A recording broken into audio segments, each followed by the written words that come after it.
इसी बीच बड़ी खबर आ रही है। न्यूयॉर्क टाइम्स की रिपोर्ट में एक दावा किया गया है कि 3000 सैनिकों की तैनाती की जा सकती है। खार्ग आइलैंड पर कब्जे का इनका मकसद है। आधिकारिक आदेश जारी होना भी बाकी है। तो बड़ी खबर, इसको लेकर पहले भी सुगबुगाहट तेज थी कि क्या ईरान का क्राउन ज्वेल यानी कि खार्ग आइलैंड, जहां से उसका 90% ऑयल एक्सपोर्ट होता है, उस पर अमेरिका कब्जा कर सकता है।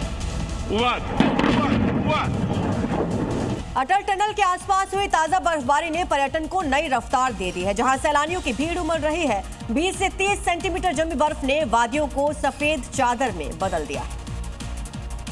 हिमाचल प्रदेश के अटल टनल इलाके में ताजा बर्फबारी के बाद पर्यटन गतिविधियां तेज हो गई हैं। साउथ पोर्टल से लेकर नॉर्थ पोर्टल तक सैलानियों की आवाजाही में जबरदस्त उछाल आया है। नॉर्थ पोर्टल के आसपास कई स्थानों पर करीब 20 से 30 सेंटीमीटर तक बर्फ जमी हुई है, जिससे पूरा इलाका सफेद चादर में ढक गया है। बड़ी संख्या में पर्यटक बर्फ में खेलते, वीडियो और तस्वीरें बनाते नजर आ रहे हैं। स्थानीय प्रशासन के मुताबिक वीकेंड पर पर्यटकों की संख्या में 30% तक इजाफा हुआ है। लाहौल स्पीति का सिस्सू इन दिनों बर्फबारी में एक अलग ही रूप में दिखाई दे रहा है। सिस्सू, कोकसर, योचे, अटल टनल इलाके और सोलंग वैली में भारी बर्फबारी दर्ज की गई। हिमाचल प्रदेश में लाहौल स्पीति के सिस्सू इलाके में ताजा बर्फबारी दर्ज की गई है, जिससे पूरे इलाके में तापमान में गिरावट आई है। स्थानीय प्रशासन के मुताबिक सिस्सू में करीब 5 से 10 सेंटीमीटर तक बर्फ जमी है। बर्फबारी के बाद न्यूनतम तापमान 0 से नीचे चला गया है। हालांकि सड़कें फिलहाल चालू हैं और यातायात सामान्य बना हुआ है। बर्फ की सफेद चादर ने पर्यटकों को आकर्षित किया है, जिससे पर्यटन गतिविधियों में तेजी देखी जा रही है।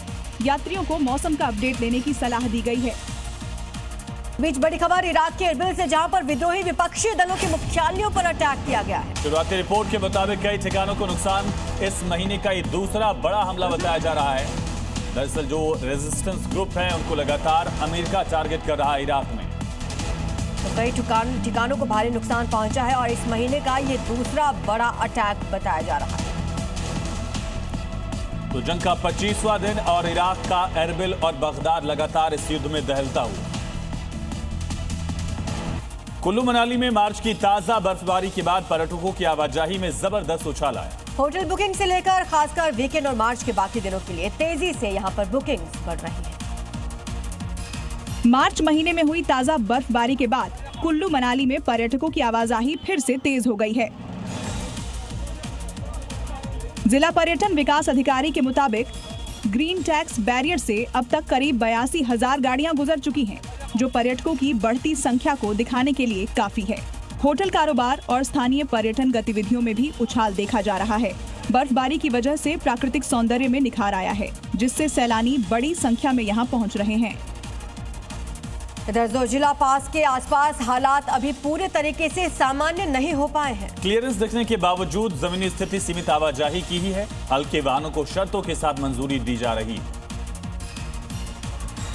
जोजिला पास और ऊंचाई वाले इलाकों में भारी बर्फबारी दर्ज की गई, जिससे सोनमर्ग की ओर जाने वाले ट्रैफिक पर असर पड़ा है। खराब मौसम के चलते सड़क पर आवाजाही बाधित हो गई है और यात्रियों को सावधानी बरतने की सलाह दी गई है। प्रशासन हालात पर लगातार नजर बनाए हुए है, ताकि किसी भी आपात स्थिति से निपटा जा सके। लद्दाख पुलिस और बॉर्डर रोड्स ऑर्गेनाइजेशन की टीमें मुश्किल हालातों में सड़क संपर्क बनाए रखने और यात्रियों की मदद के लिए लगातार काम कर रही हैं।